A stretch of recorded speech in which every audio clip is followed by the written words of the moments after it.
Steve Palmer here, lawyertalkpodcast.com. That's the website. You can check it out. I do all sorts of stuff, and among the series I do is a breakdown. I call it the breakdown series, where I take these sort of hot topics and break them down and talk about what they really mean and what's really going on. Because so often the news media reports stuff, people on the bar stools talk about it, and they don't quite have it right. And I think this is a topic that qualifies. So it turns out Trump, like many of his, or like the last 3 or 4 of his presidential predecessors, they like this idea of of an executive order.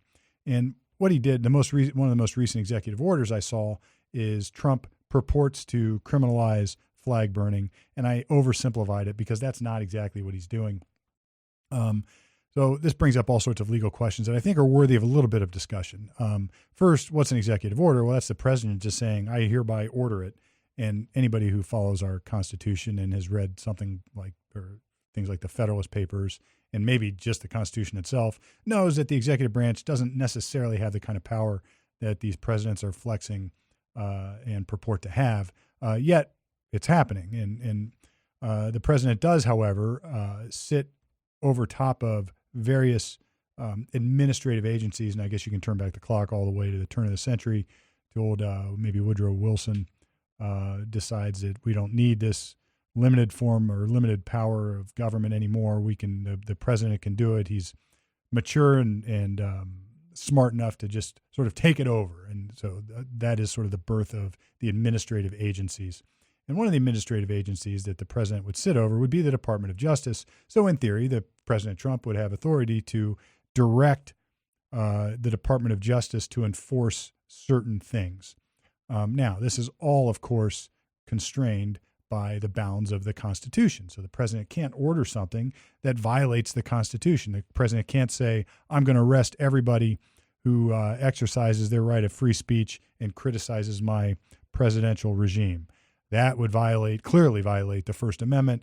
Eventually, that would matriculate its way up to the Supreme Court. And even those haters of the current court would probably be pleased with the outcome, because I have no doubt the court would say that is an unconstitutional executive order. There's been lots of examples of this over the last year or so, or maybe 8 months or so.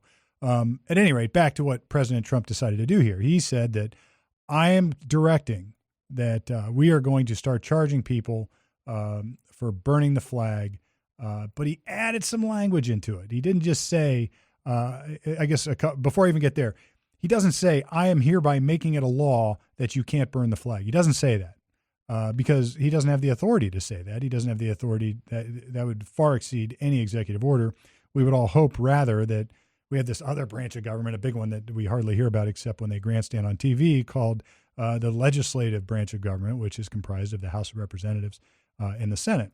Their job is to make laws and pass laws. And so if they want to criminalize flag burning, well, they have all the prerogative they want to try to do it, of course, constrained again by the bounds of the Constitution.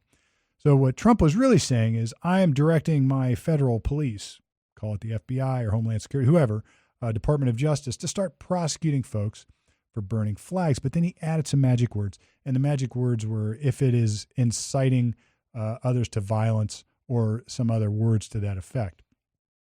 Now, why does that matter? Well, because it turns out this is not a new issue. There was a case back, I think, in '89, let me pull it up, called Texas versus Johnson. 1989, the Supreme Court case ruled that flag burning is a form of, quote, symbolic speech protected by the First Amendment. Now, this was like this came on the heels of a string of a bunch of cases where states were essentially saying you can't burn flags. It's a crime. And eventually the U.S. Supreme Court said, no. When I learned this in law school, we called it like speech plus conduct, or symbolic speech is what they're talking about here. So maybe giving somebody the middle finger. Are you saying something out loud? No. But it's speech and it's conduct. It's meant to be an expression.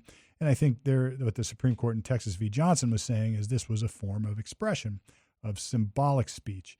And therefore, it is protected under the First Amendment. Now, interesting, I love this quote because Antonin Scalia, a famous conservative justice, and a really, really smart guy. And look, agree with him or don't agree with him, go read some of his prose and his decisions. The guy was a great writer. But what he said is, his famous quote. And by the way, Scalia was sort of the swing vote. This was a 5-4, and Scalia declared it unconstitutional. And he says, if it were up to me, I would put in jail every sandal-wearing, scruffy, bearded weirdo who burns the American flag, but I am not king. Now, there's a lot of even conservative commentators who disagree. They would say, put the flag on its own pedestal. This is something unique. We should be able to carve out this protection for flag burning.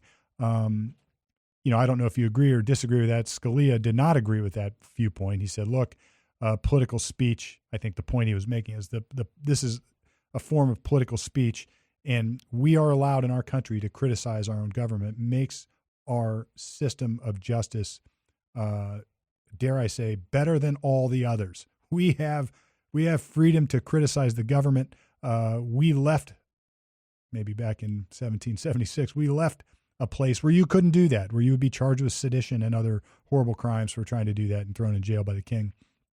And we said, we have a right, a First Amendment right to criticize the government if we so desire. Now, that's evolved, so I'm oversimplifying it as I often do. But the point here is President Trump's executive order, 1, is not a law. He is not allowed to write laws from the Oval Office. It's not a law. It's a direction for departments of administrative departments under his control. Secondly, he added to it a modifier. I want you to prosecute cases where people are burning flag and it's inciting violence.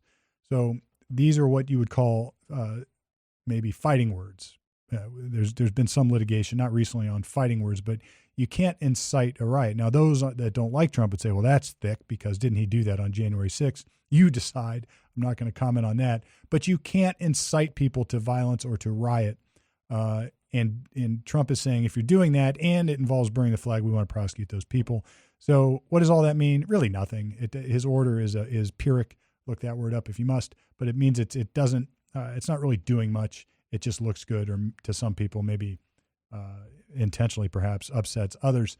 But if you like the law on this, if you want to go check it out, Texas versus Johnson, there's lots of summaries online. They'll do a better job than I. If you got a topic you want me to cover right here on lawyertalkpodcast.com, I will do it. Send me a question, shoot me a topic in the comments or on the website, off the record, on the air. Till now.